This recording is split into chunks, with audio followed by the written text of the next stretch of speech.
Counselor's Journey to Private Practice. We are rolling through a Q&A. All right, so the Q&A for today, let's pump our brakes for a second. How are you? How are you feeling? How are you breathing? How is life? Are you smiling more days than not? Or if you're a parent out there, are you playing with your kids and tickling them? I was playing with my son today at the pool, just tickling him, and I would say, Alex, take a deep breath. All right, take a deep breath. Now don't laugh. And then he's trying his best. He's trying his best not to laugh. And then slowly I'll tickle, around his knees. And then he starts laughing. He's like, oh man, I can't. And it's just a beautiful moment. So hopefully in your life, you're having beautiful moments that, are just captured there and that have you smiling and sharing it with everyone around you. So today's question, and as always, when you send these questions out, thank you. Thank you for doing that. Thank you for, feeling that level of confidence to say, hey, I'm going to shoot this over to Juan and kind of see what he thinks about it. That's something that means a lot to me. Before hopping on this video today, I was upstairs working from home. So upstairs with my wife, and I told her, I said, hey, check out this email, someone's reaching out, asking private practice questions. And we kind of just, really thought about our journey, all the way from grad school, and we own the practice together. She's such a strong part of it. Let's just say maybe some tears came out there. All right, so let's get a grip on things and get into this Q&A. I can't afford paying rent. I'm currently doing telehealth, but want to transition to face-to-face. What should I do? That's a very good question. It's an interesting question too, because right now we're going through COVID. I'm recording this on August 30th, summertime, and COVID hit us pretty hard here in the North Carolina area around March. So, it's awesome that you are, you're working in the telehealth space. You're supporting individuals, you're being present. Hopefully you're doing well and your family's doing well, and things are going okay in your life.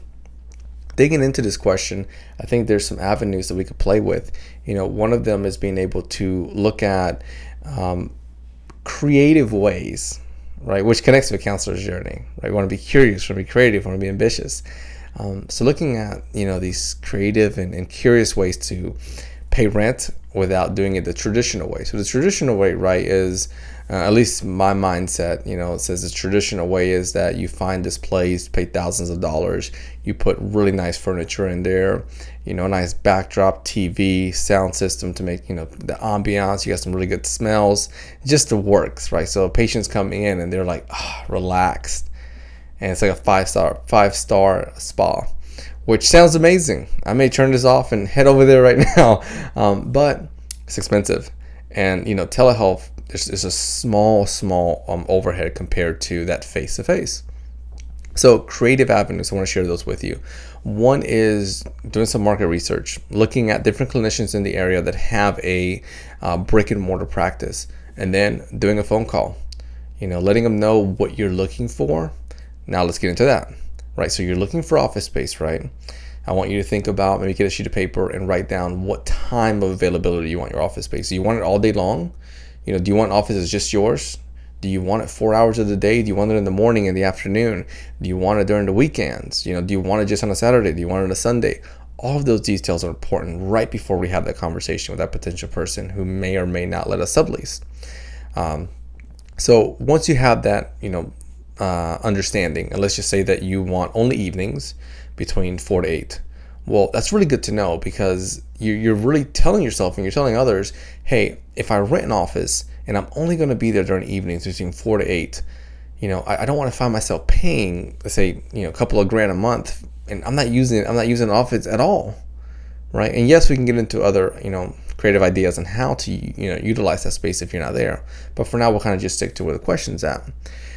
So then reach out to that person and share with them exactly what you're looking for. You say, hey, here, this is where I'm at. My practice is right now, fully telehealth. So I see people, non-face-to-face through some sort of, secure platform, and I love to transition over to private practice. I love to transition over to face-to-face. Do you have any office space available? They could be like, yes, I've got an office no one's using. Then from there, go, great. Here's what I'm looking for. I see people from 4 to 8 p.m. Is there any way that I can rent that office space from 4 to 8 p.m. X days a week? right? So at that point, they may say yes. They may say no. I'm looking for someone to just rent it the entire time. Or they may say yeah, and they say, okay, great. You know, what's the hourly rate? So that would be 4 hours a day, 5 days a week, 20 hours. How much would it cost if I rent your office space for 20 hours out of the week? Or you can get a little more creative and you could say, how much would it cost per hour for me to rent your office space? That way, you're making sure that you're seeing a client and you're paying that rental space versus, let's say, if you're not seeing someone or if you're not going to be there at all Thursday, but you're already in the hole paying, you're losing a little bit there. So that's a creative one that we could look at. Another option, if you're comfortable, is playing with playing with going to people's homes. There's a colleague of mine, George Ramos, all the way in NY, New York, and he is it called NY? I think so. And he does home visits where he'll provide counseling services, within the comfort and home of those that he serves, which I think is really beautiful.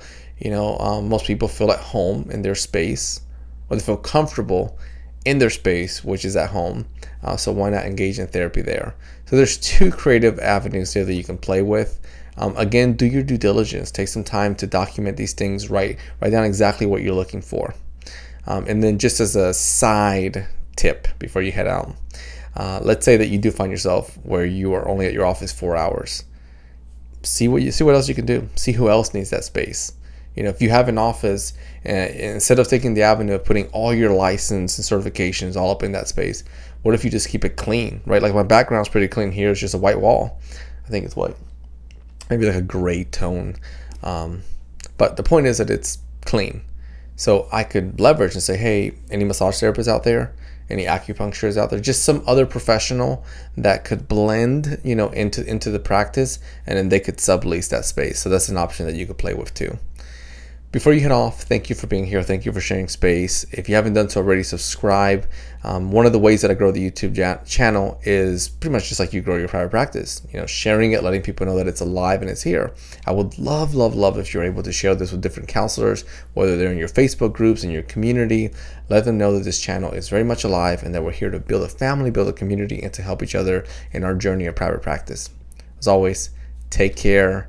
Smile more days than not, and thank you for sharing space with me.